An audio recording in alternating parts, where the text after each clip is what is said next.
I sat at the table with my hands folded in my lap, smiling at the right moments, nodding when expected, while my husband leaned back in his chair and spoke freely. His voice was relaxed, confident, almost careless.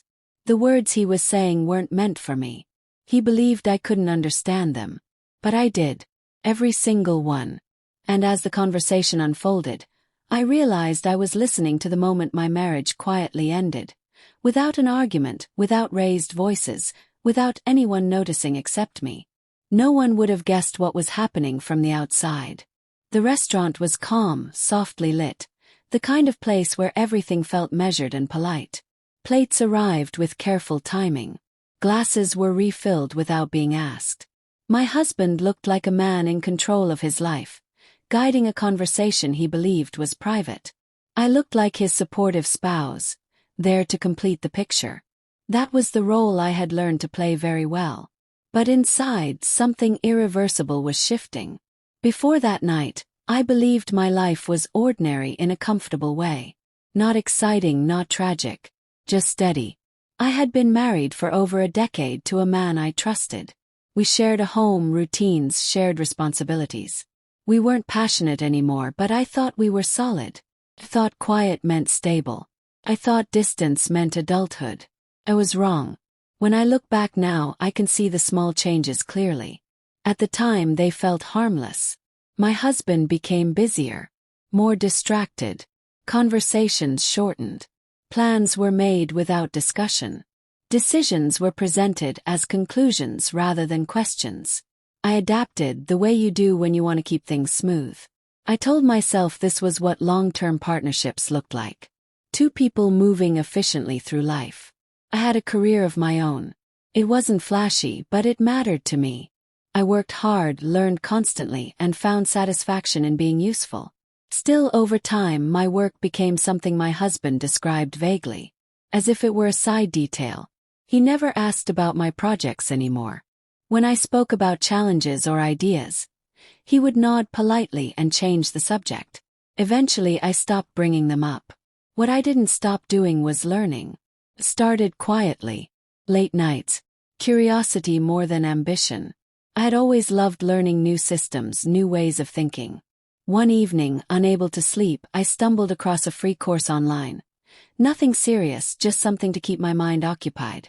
I remembered enjoying it years ago, before life became about schedules and compromises. I signed up without thinking much of it. What surprised me wasn't how quickly I remembered things. It was how alive I felt doing it.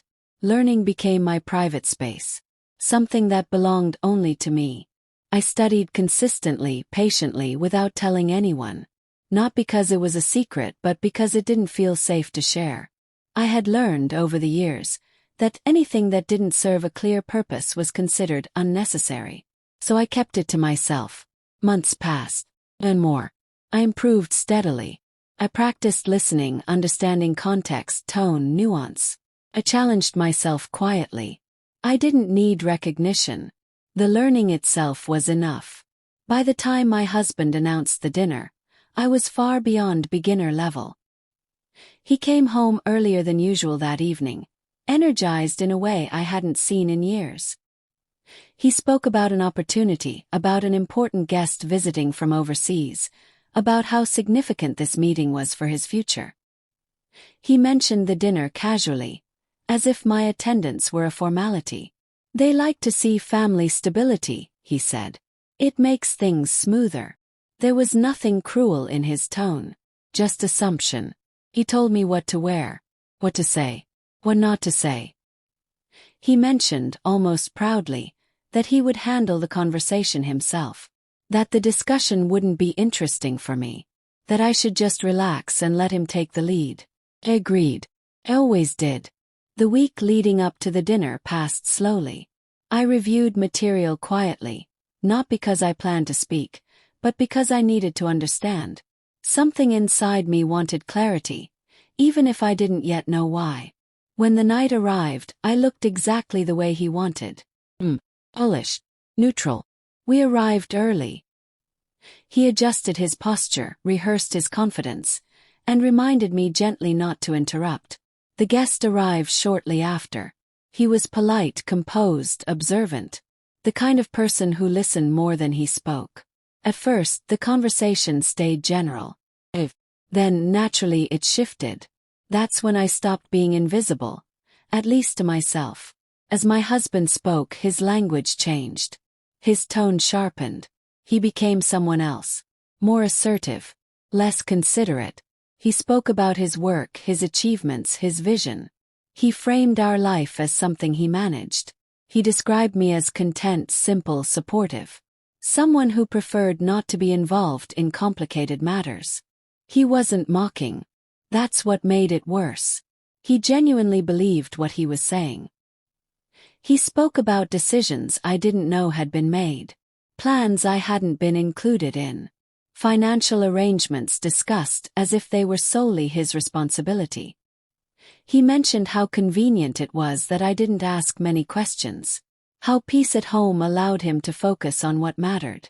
I felt strangely calm listening to him. Hurt, yes, but also clear. The guest didn't respond the way my husband expected. His answers grew shorter. His posture shifted. There was a subtle change in the atmosphere, one my husband didn't notice. But I did. I saw respect drain out of the room, not for me but for the man speaking. When the dinner ended, nothing dramatic happened. No confrontation. No exposure. Just a polite goodbye and a quiet ride home. My husband was pleased. He thought the evening had gone well. I barely slept that night. The next morning I didn't cry. I didn't shout. I didn't accuse. Instead, I started paying attention. I noticed how decisions were made without discussion. How information was selectively shared. How my presence was expected but my voice wasn't. I noticed patterns I had ignored for years because acknowledging them would have required change. I reached out to someone I trusted. Someone who had always seen me clearly, even when I didn't see myself. I talked slowly, carefully, strategically. I didn't rush into anything. I gathered facts, documents, timelines. I learned what questions to ask. What I discovered confirmed what I had already felt. There were plans in motion that didn't include me as an equal partner. Preparations that suggested control rather than cooperation. A future imagined without my input. Still, I didn't confront him right away. I waited. Patience gave me power. Silence gave me clarity. I observed how easily he underestimated me. How freely he assumed I didn't understand. That assumption worked in my favor. When I finally acted, it wasn't emotional.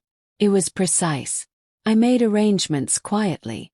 I protected myself legally and financially.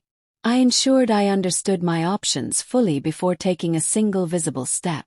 By the time he realized something was wrong, everything was already in motion. The conversation we eventually had was brief. He was shocked, not by my decision but by my awareness. He couldn't believe I had understood that dinner. Couldn't believe I had known more than he assumed. For the first time in years, he looked at me without certainty. I didn't argue. I didn't justify myself. I simply told him I was done shrinking to fit a role I never agreed to play. The process that followed wasn't easy. There were legal procedures, uncomfortable truths, necessary endings. But there was no chaos, no revenge, just consequences. In the end, I walked away with more than fairness.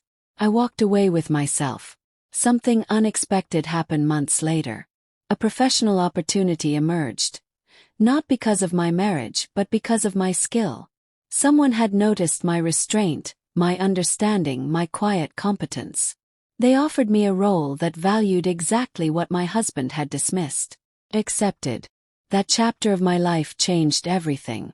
My confidence, my independence, my understanding of what partnership should feel like. I grew into a version of myself I had almost forgotten existed. Years have passed since then. I live calmly now, purposefully. I never chased validation again. I didn't need to prove anything to anyone.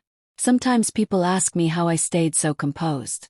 How I didn't react in the moment. The truth is simple. I had spent years being quiet. That night, my silence finally worked for me instead of against me. I don't regret the marriage. Taught me something invaluable. That being underestimated can be painful, but it can also be powerful if you're paying attention. And if there's one thing I know for certain now, it's this. The moment you stop explaining yourself to someone who refuses to truly see you is the moment your life begins to change. I didn't raise my voice. I didn't create a scene. I listened. And that made all the difference.